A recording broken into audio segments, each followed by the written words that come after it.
or even possibly from intermittent fasting. There is possibility of nutrient deficiencies and malnutrition when you're eating less. And some other things that people maybe don't think about as much is actually disordered eating, and that's more of a mental thing. So the research shows that even if you aren't in a calorie deficit, just the intention of trying to restrict food to lose weight or not gain weight, just that intention, there's a term for it, it's called cognitive dietary restraint. That in itself has negative effects, even when you control for the calorie intake and other things. So that's going to increase inflammation in your body, no matter, like, independent of your actual body fat levels. It's going to, actually shorten telomere length, which is associated with basically how old your body is. So something to keep in mind. And actually, negative body image is associated with higher C-reactive protein, which is another measure of inflammation as well. And orthorexia is something that can be pretty common. And I guess as athletes or health conscious people, we can kind of hide that behind our identity as an athlete. But of course, being obsessed with health in itself is psychological stress and can be pretty harmful as well. And so, any questions so far? Okay, so I'm going to move on. So we need to talk about something called energy availability. So when we look at, what do we look at to measure if somebody's eating enough for their health? It's actually not energy balance per se, or even calorie intake. It's actually energy availability. And energy availability is basically taking the difference between calories you consume and then you subtract the calories you burn during exercise. So in the case of weightlifters, it would be our training sessions.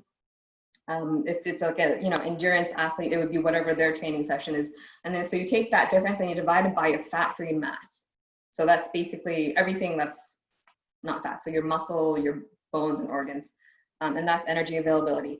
And in terms of how much energy availability you need for optimal health, well, the science seems to show that for women, you want 45 calories per kilograms of fat-free mass per day in order to be in good health. For men, it's a little bit less clear, just because, again, it seems like men are not as vulnerable to the effects of low energy availability. They don't suffer the negative consequences of low energy availability as easily as women. In women, it seems like if you have energy availability below roughly 30 calories per kilogram of fat-free mass, that's when the women experience these negative health outcomes like amenorrhea and other things. Although, who knows, maybe in the future the research will show that there's a better indicator other than energy availability. And I will say that actually measuring energy availability is kind of a challenge in itself, but that's the information we have so far. And it's more something to think about conceptually as well. So even if a woman is, let's say 200 pounds, and if she doesn't have a ton of muscle mass, she might still actually be in pretty good energy availability, even when she's not eating a ton of calories.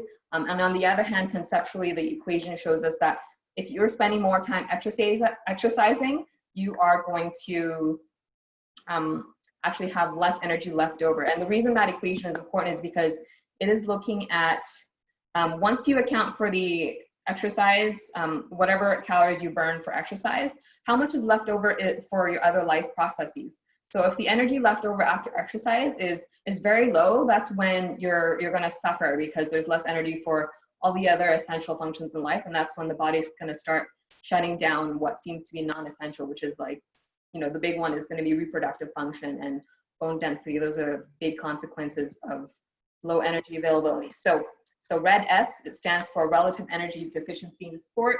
This chart, it basically shows all the negative things that can happen to an athlete. So a lot of them are related to training. So decreased strength, decreased coordination, higher injury risk, decreased endurance performance, and it also talks about depression as well and irritability. But basically it shows that performance declines, which explains what happens to probably, if anybody who's tried to restrict calories has maybe experienced it to some small extent. And when you have RED-S, it's just much more extreme. And oh, by the way, this term RED-S, or relative energy deficiency in sport, a lot of people probably haven't heard of it because it's a fairly new term. It was actually coined in 2014 by the International Olympic Committee. And before that, the term female athlete triad was the more commonly recognized term. And oops.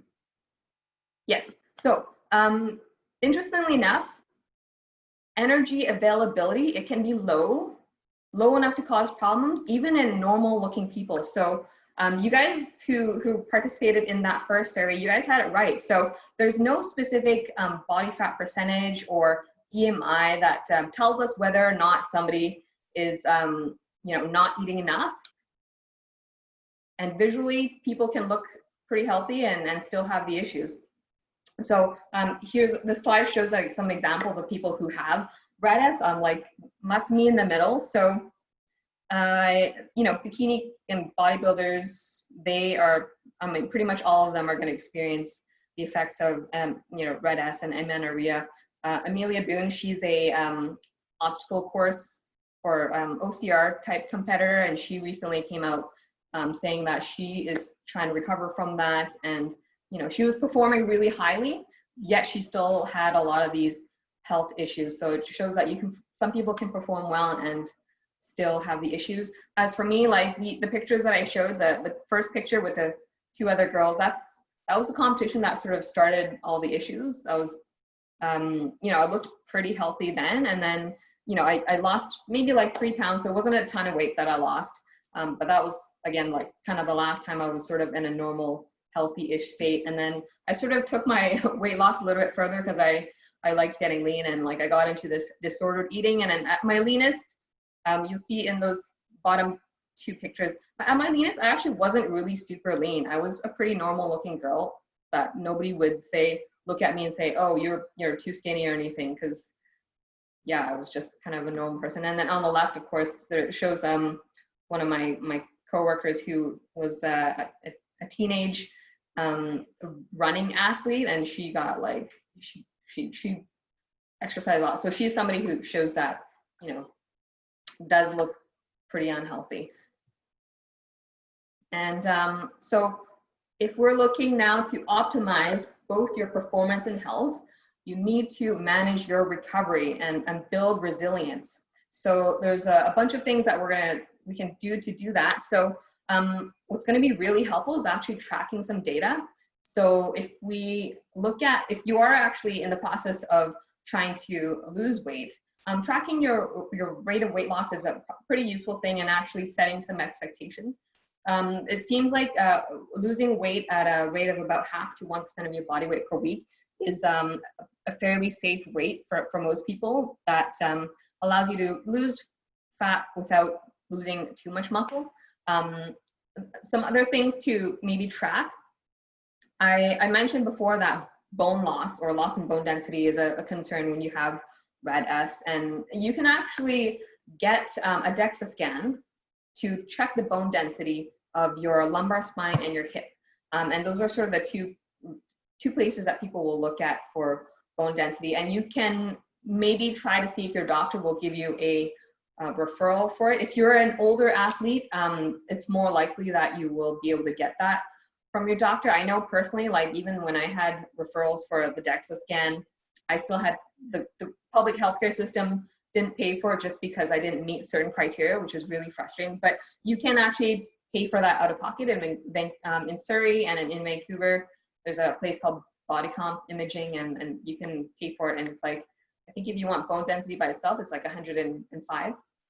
If you want body composition, it's I think like 120 or so. So if you get both your body comp and your bone density checked, it was I think 220 when I paid for each time. And you don't need to do it a lot, like just like once a year or so would be like plenty already. Of course, you want to track your training. So hopefully you guys are serious athletes and you guys are tracking your training somewhat anyway. Other things to look at are looking at your sleep, making sure that you get enough sleep. Super important for recovery and building resilience. So you can see that's part of this circle here somewhere, getting good sleep. And if you are sort of like an older athlete, that's going to be a little bit tougher with age, because as you get older, your body doesn't make as much of a hormone called melatonin, and melatonin is an important thing to help you sleep. But some things that can help you maybe sleep a little bit better are actually getting like exposure to sunlight at the beginning of the day, right when you wake up. And when you get to bed, you can actually increase your melatonin by trying to decrease blue light exposure. So less time on screens, ideally. If you do use screens, switch it to, make it so that it blocks out some of the blue light using F-Lux or Night Shift on your iPhone. You can also wear these nifty orange glasses that'll block out blue light too. So I do that, and I've gotten other people to do that. They've almost all noticed improvements in their sleep with that. So more important as you get older. And as somebody who trains hard, you probably are going to need more sleep. So don't just think that you can, get away with the average person's sleep, or even what you previously needed for sleep, because that changes as you train harder. Of course, you want to manage your life stress as well. So do what you can to see if you can manage that. And in terms of managing your training, good communication between the athlete and coach, that is going to be super important, so that you periodize your volume and intensity of training properly. You also want to make sure that your training is appropriate for the big picture. Like, you want to look at the big picture of your life. So look at what else is going on. So in terms of your life stage, whether you're a youth, whether you're in that sandwich generation with high stress, or whether you're aging, your training might look different. Look at what your diet is like. Look at what health conditions are going on. Look at what other things you do outside of training and work. So look at other recreational activities. Look at your job, and if your job is really physical, that might need to be factored into your training as well. Like if you're a construction worker, whether you're female or male, that's going to affect it as well. And another really important thing that actually helps with your performance and health is actually your mindset. So again, managing the stress, but also fostering more of a feeling of self-compassion. And self-compassion is basically encompasses self-kindness, and knowing that what you're going through is stuff that other people go through as well. And it's the opposite of being critical of yourself. And the research shows that having that self-compassion is really good for making sure that you have a better overall quality of life. But it also helps to make sure that you're more likely to stick with your goals, including your goals with your nutrition and training. Thinking long-term as well is going to be really important. So I guess as athletes, when we have these competitions coming up and we want to make PRs right away, we want to do whatever we can, as much as we can right now. And actually, people who are more A-type personalities, they're more prone to suffering disordered eating and red S as well. So just, again, taking a look at the big picture and thinking about long-term, because when I had a lot of short-term thinking, which is what led me to, doing the stupid things that I did, and, that only actually made things worse, because, I had to basically reduce my training a lot in order to recover some health stuff. So the people who can train consistently for a long time, those are the people who are going to be doing well, of course. And now let's actually look a little bit, we'll talk briefly about nutrition strategies. Today, we're going to touch on it briefly, and then the next talk on next Wednesday evening at 5:30, that's when we're going to talk a little bit more about nutrition strategies and workout nutrition specifically for weightlifters. In terms of actually figuring out how much weight you should lose, if that is something that you decide you need to do, you don't actually need to necessarily have your normal weight at the weight class weight. You can actually consider getting to about within 5% of your target weight class. And then the week of the competition, go through a water loading and refueling strategy to help you lose that last little bit of weight. And just to touch briefly on it, you guys are probably, a lot of you guys are probably familiar with some of these strategies, but basically water loading, it means drinking a ton of water and then reducing water, and that helps you to flush out some water. And also it includes using a low fiber diet, because fiber in your gut will actually add a little bit of weight as well, can make a difference of about a pound or so. And then leading up to right after you weigh in for your competition, you got to have the proper strategy in place to replace all the the water that you and the electrolytes that you lost, so that you can still perform after that 2-hour weigh-in. Other nutrition strategies to consider is, I know intermittent fasting, or that 16 hours of fasting and 8 hours of eating, that's a pretty popular strategy right now. That can be a good strategy for losing weight, but you do need to be really careful, because even like being in a calorie deficit like on an hourly basis, that can be enough to contribute to redness in some athletes, especially the more you train. But making sure that you eat around your workouts, that's going to be the key thing. So before you exercise, or before your training session, you want to have consume some food, ideally 1 to 2 hours before, and same thing afterwards. You want to eat within 1 to 2 hours after your training session. And if you're eating, if you have a normal meal schedule, you don't necessarily have to eat any extra meals to meet that. Or you could just simply just adjust your meal schedule to make that work. So the problem with intermittent fasting is if you're somebody who trains in the morning and you skip breakfast, that's going to be probably not really great for your performance. But possibly if you do intermittent fasting where you still make sure your training session is in between your meals, that could probably work. Again, there's a lot of research to still be done to figure out what really works best for both performance and getting lean. You want to make sure that in those pre and post workout meals, the most important things to include would be carbohydrates as well as protein. And making sure you eat enough carbs is going to be really important for performance. Even as a weightlifter and powerlifter, we don't need as much carbs as maybe some other athletes, but they are still important, especially for certain phases of our training, particularly when we're doing higher rep type training in our sets. Limiting alcohol and other inflammatory foods is going to be a really relevant nutrition strategy as well, especially as you get older. As we get older, we have a tougher time with recovering from our training and from other life stressors. So if we can help that by supporting that with good nutrition, that's going to be really helpful. So sorry, I know alcohol is like a thing that a lot of people like, and it's okay of course it's okay to enjoy these treats once in a while, but you just have to be aware of that trade-off you're making every time.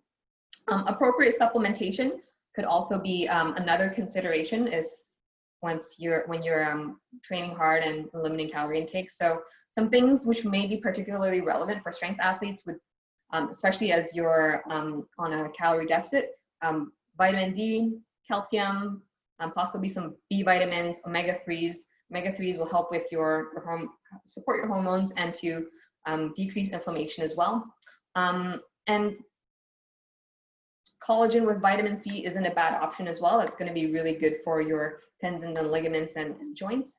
For some people, using a recovery drink or a workout drink during the workouts may be useful as well. It sort of depends, and we'll talk a little bit more about that next time.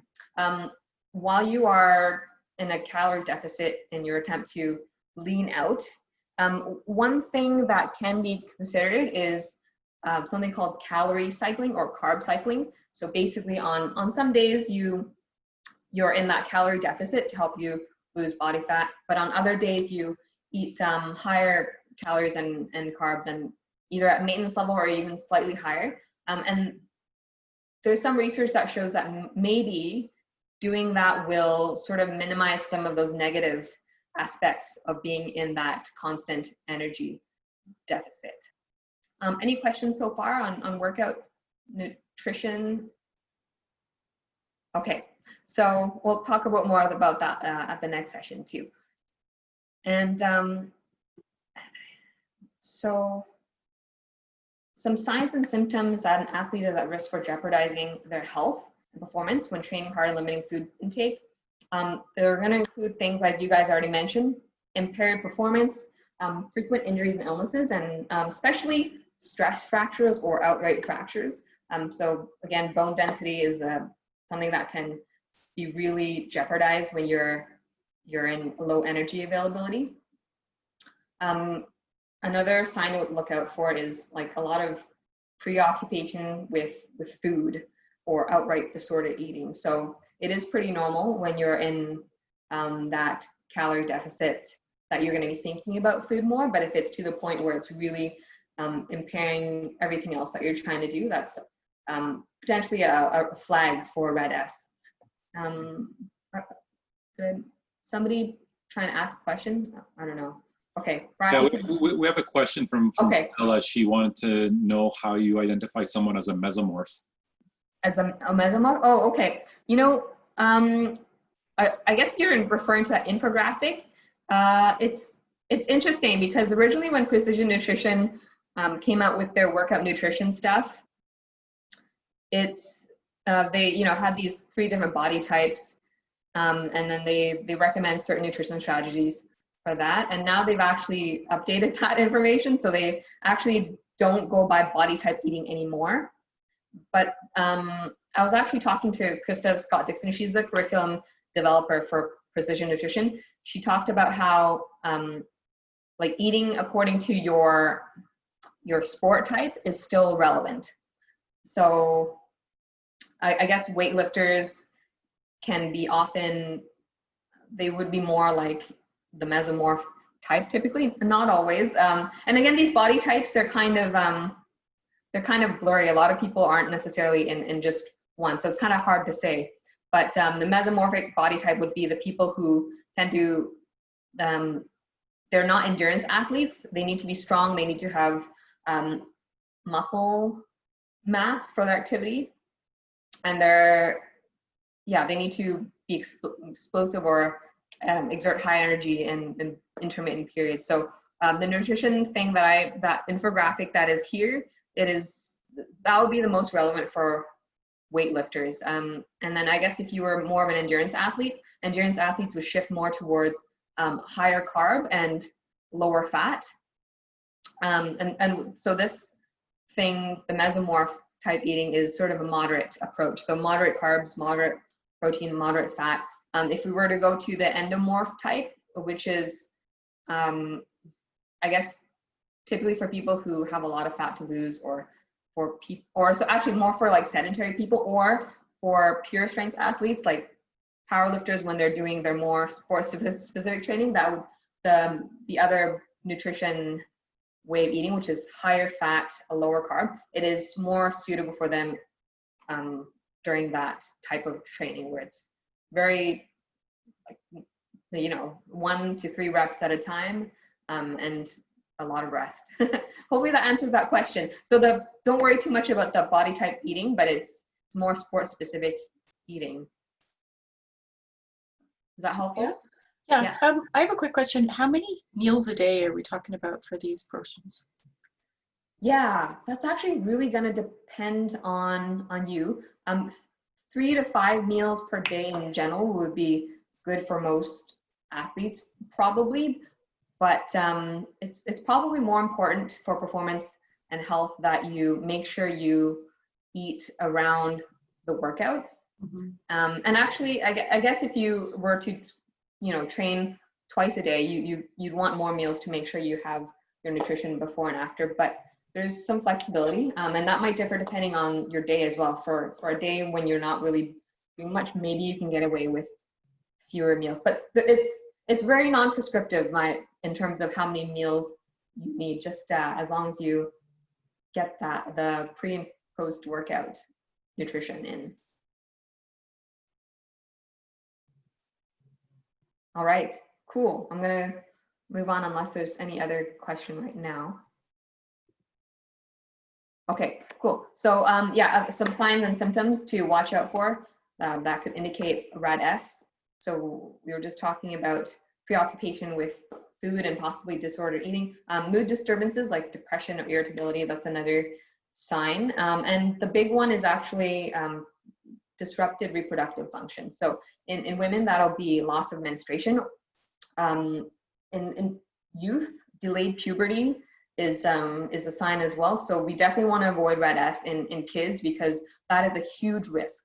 And they might never necessarily recover from that, because there's only a certain window at which certain things will happen for development. Loss of libido is another one too.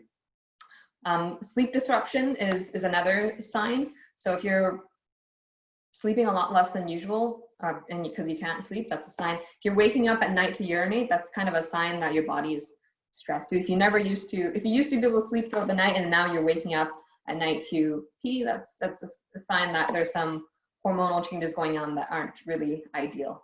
And that's something that I experienced as well when I was, when things were really bad, I would wake up at night to sleep, and it was not a usual thing for me. Body fat distribution can also kind of indicate stress as well. So if you tend to have higher fat in the stomach area and maybe even on the back of the shoulder blades, that can be a sign of higher stress. Of course, some people have that because they have a lot of body fat, but if it's disproportionate, then that's a sign. Poor digestion is also a sign of, that's actually a common thing that people with RED-S will experience as well. So constipation, extra bloating, things like that. And thyroid function is going to decrease with RED-S. So some symptoms of that would be feeling cold a lot, slower heart rate than normal, low blood pressure, hair loss. Those are some signs. And of course, that's something that you can get checked with the physician as well. So, again, these things that I listed, like a little bit of that might be kind of normal as you're dieting. We want to minimize that as much as possible. It's just when you look at the big picture and things are, all those symptoms are really interfering with things, then that's when you maybe want to get it checked out. So there's this tool that you can find that is called the I don't know if you guys can see that. Okay, never mind. It's gonna be a link in a follow-up email, but there's a tool that you can click. It shows a chart that shows you sort of the, it's a traffic light system. So there's green light, yellow light, and red light, and some things to look for. So, what does it look like when you are, healthy? What's it look like when you're kind of at the risky area? And then, what does it look like when things are definitely bad and you should really stop training or really adjust it right away? And what do you do now when you suspect that you or somebody else has relative energy deficiency in sport? Well, seeing the doctor is going to be really important. So they can actually run the relevant tests. So for women who lose their menstruation, the doctor can actually rule out whether it's from RED-S or for some other cause. And the weird thing about RED-S is it's very much a diagnosis based on excluding other things, both for females and for males. So we want to make sure that there's no, actual thyroid issues that are causing it, or some other medical condition like brain trauma or something like that. They'll check things like your sex hormone levels, or they might check your vitamin D, B12, iron levels, thyroid hormones. They'll take a look at a blood panel as well. And when you suspect it, you need to either reduce or stop training to, again, increase that energy availability. And increasing food intake is actually an important part for recovering from RED-S. So the research seems to indicate that, as little as 250 to 500 calories might be what's needed to recover, but that's going to vary depending on the individual situation, of course. And then the recovery time, unfortunately, it really depends, and it can take a while. Even when somebody's back at a reasonable amount of eating and a reasonable amount of training, or stopping training altogether, it can take months for somebody to recover from that RED-S. For women to recover menstrual cycle, it's typically from the time that you make the change to the time that the changes are reflected in the menstrual cycle. It's 3 months, because that's how long it takes for things to change in the ovary. So unfortunately, it's not a very fast feedback loop for that. And of course, you got to address stress. So we can look at the training nutrition, but they're not sleeping, and they've got like a billion things going on with work that they can't handle. That's going to affect their recovery as well. And that's going to be more and more relevant as we, go from like a youth athlete to an adult to, sandwich generation adult and have more things to deal with as well. Yeah. Sylvia, there was a couple comments related to sleep in the chat here.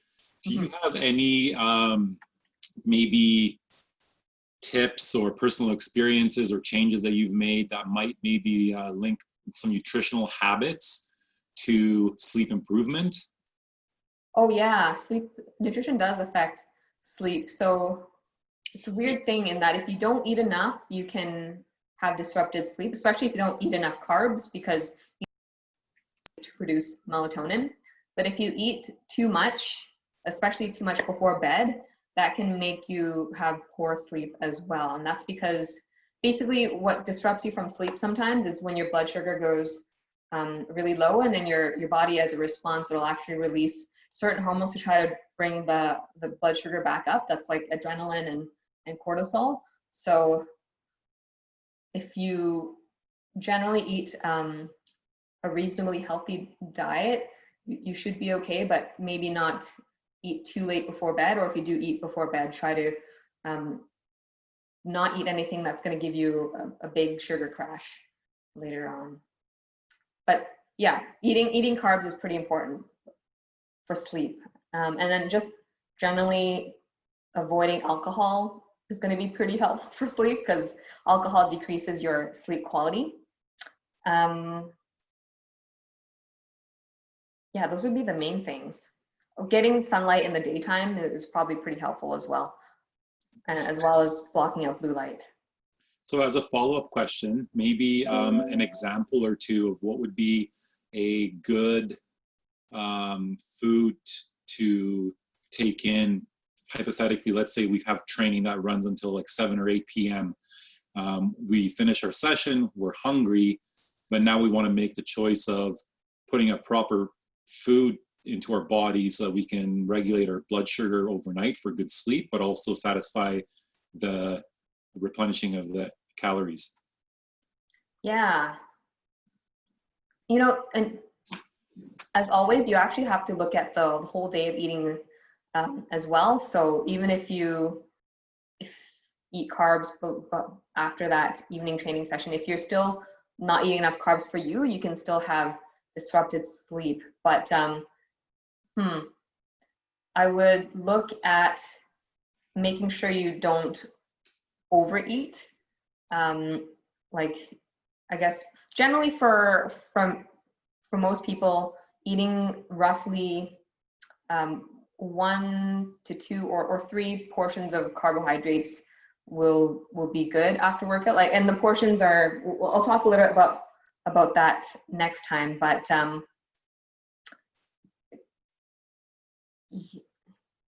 probably avoiding, tough one to answer.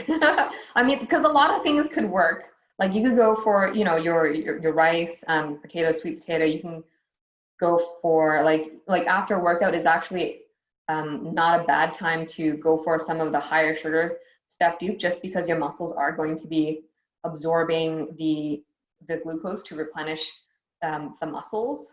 So I think a lot of things could work if you're doing after training sessions. I mean, the downside of training too late at night is that it can make it harder for you to fall asleep, just because your body is still, you know, in a state of higher sympathetic nervous activity and needs some time to calm down a bit.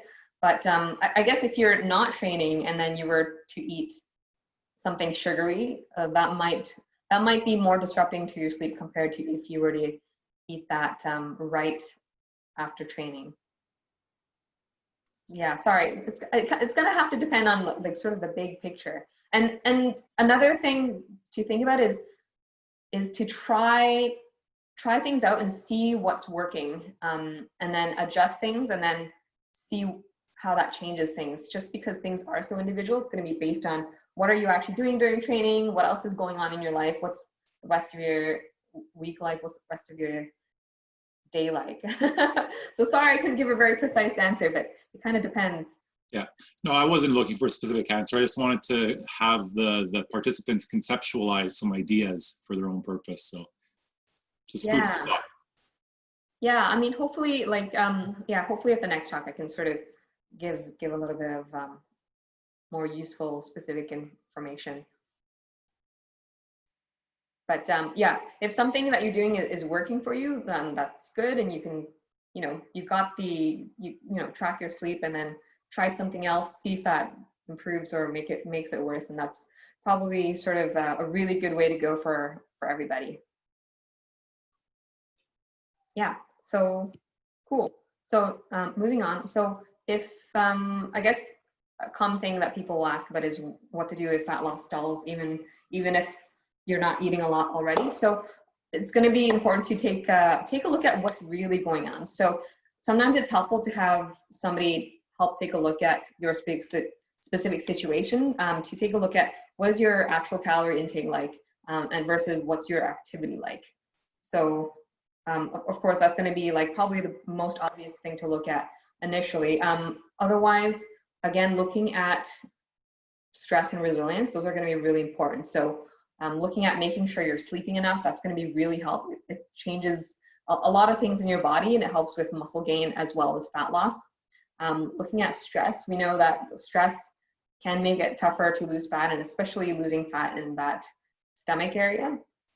And looking at the training, is the training appropriate given all the other life stresses you've got going on? So you've already got like, 2 full-time jobs, and then you're trying to fit in this super intense training on top of that, it's maybe not going to be super great.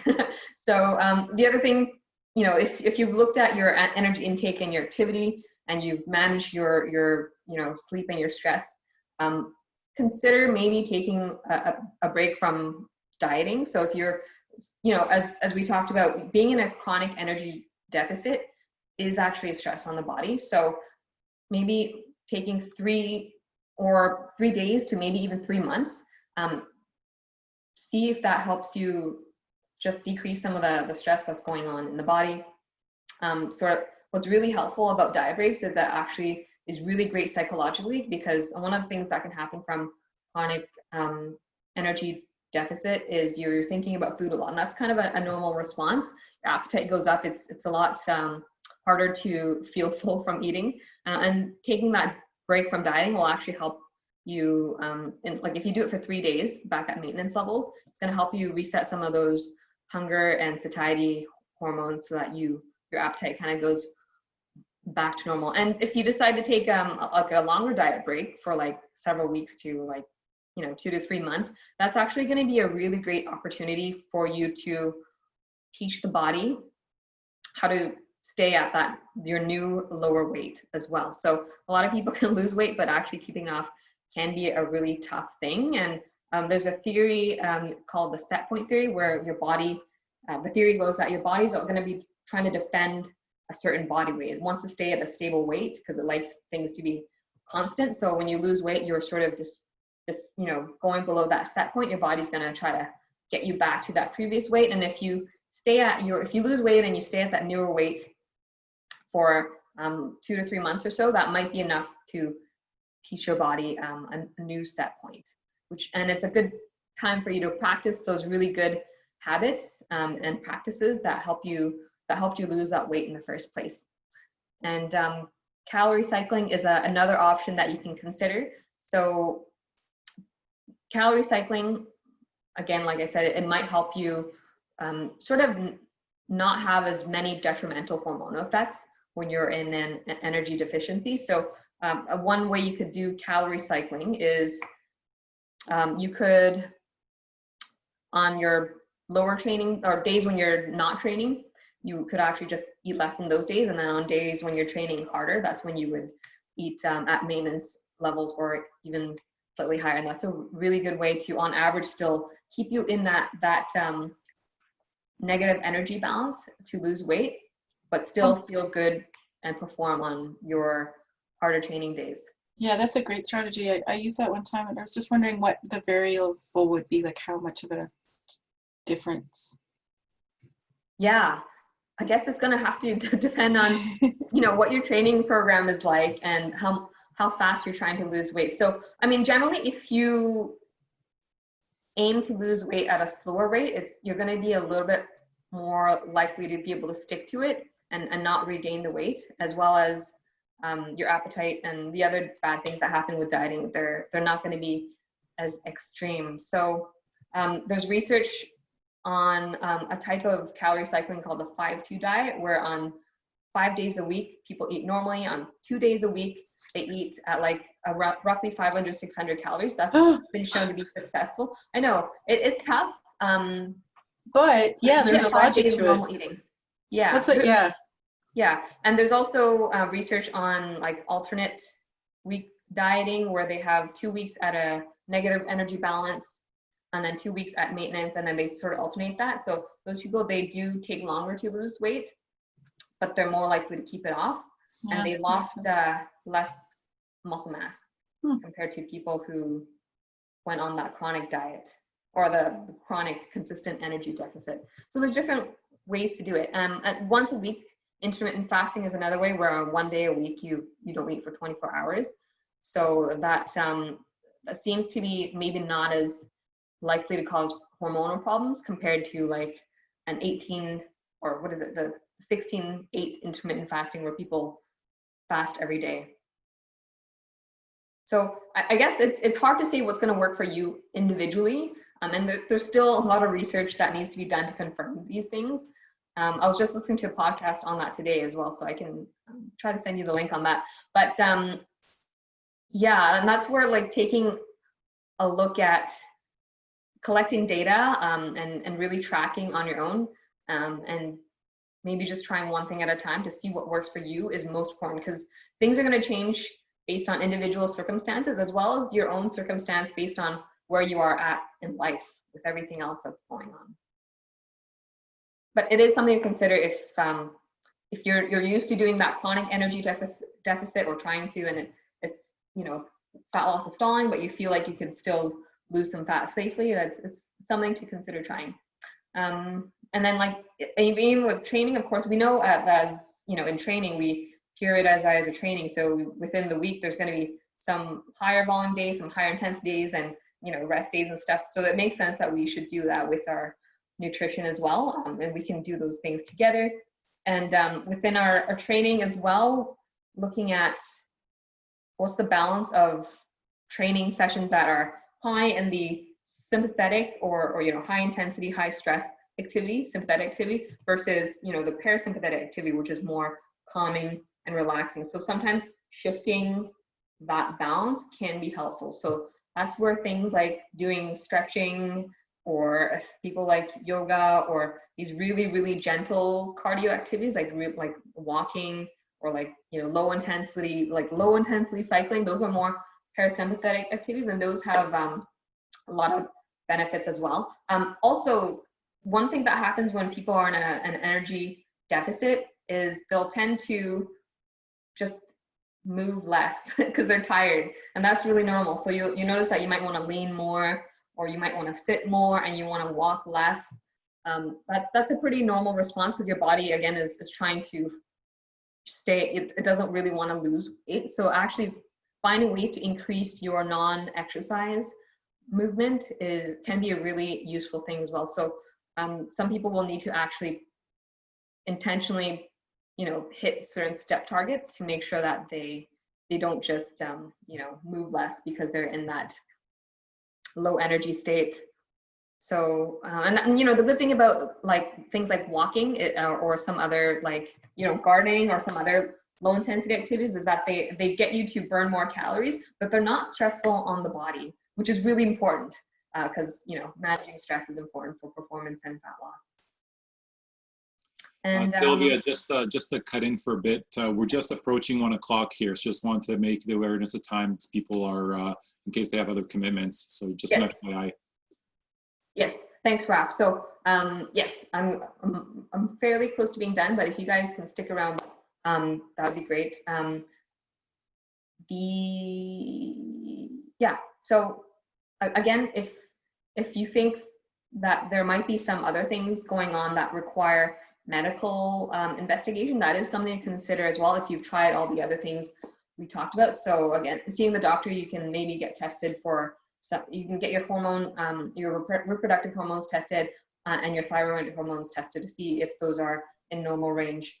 That's not a bad idea as well. So a couple of examples of, I'll give one example of a client where we sort of took a look at the big picture to help with his recovery. So I had this personal training client. He would often miss sessions due to being excessively sore from the gym or from playing badminton. So he plays a lot of badminton. And so his goal was to, play well in badminton. He wanted to ideally get stronger and gain some muscle as well. So we had him just take a protein shake around before or after his training or his badminton session. And we also got him to do some stretching as well after his training sessions and his badminton. Stretching, again, it's beneficial. A large part of it is just getting the body in a more relaxed state, which is important for recovery as well. And when he does that, he no longer really got sore from his training in badminton, at least not most of the time. And he, despite eating more food, he didn't gain any fat.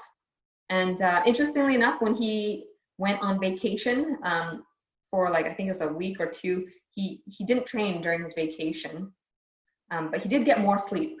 And he came back, and according to the in-body assessment, which is this tool that we have to assess body fat and body muscle, he actually gained muscle while on vacation despite not training. So that's, to me, that was a pretty clear example of the importance of sleep.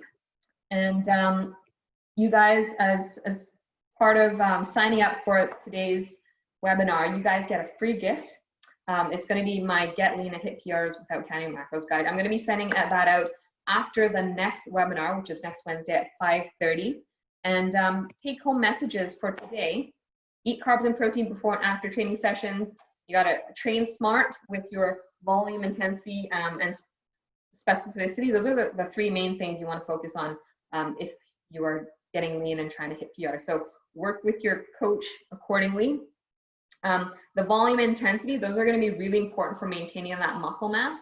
And the specificity, of course, is what you need to perform well in competition. So that's still an important part of training. So your goal is to, PR your snatch and clean and jerk.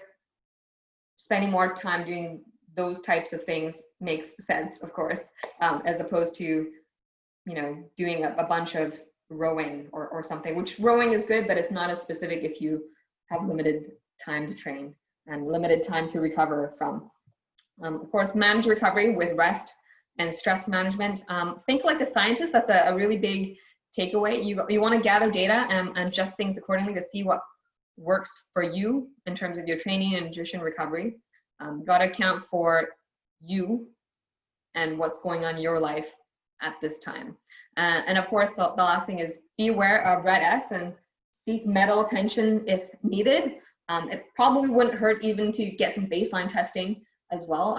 You don't I got my DEXA scan after my the health stuff developed, and I don't really have anything to compare it to after. So if I had that data, it would be interesting to know how much did my bone mass get worse, but I don't have that data. So, gather data if you can. And of course, if you guys want to get and stay lean while hitting PRs without counting macros, you can book a free session with me for nutrition and lifestyle assessment. I will be sending out a link for that, and I'll be offering those up until May 31st. Any questions? That's it for me. Thanks a lot, Sylvia. That was great. Yeah. Cool. Thanks, guys. Thank you. Yeah, if there's no questions then, I want to thank Raf for letting me putting this on. I want to thank you guys for joining in and listening to me ramble, and hopefully I'll see most of you guys next Wednesday. Yeah, on behalf of the BCWA, I also want to thank you for volunteering and coming forward to add this extra value to our members as well. And hopefully a few people follow up and stay connected, and also at the very least take some concepts back to their own planning. Yeah, great. And yeah, of course, you guys got my email, so you can always email me questions as well. As I really want to get more people aware of this, because that way they can not go through the bad stuff and still get the good stuff with their training. Perfect. Well, thank you again. Yep. All right. Thanks, guys. Take care, Sylvia. See you next Wednesday. Yep, see you. Bye.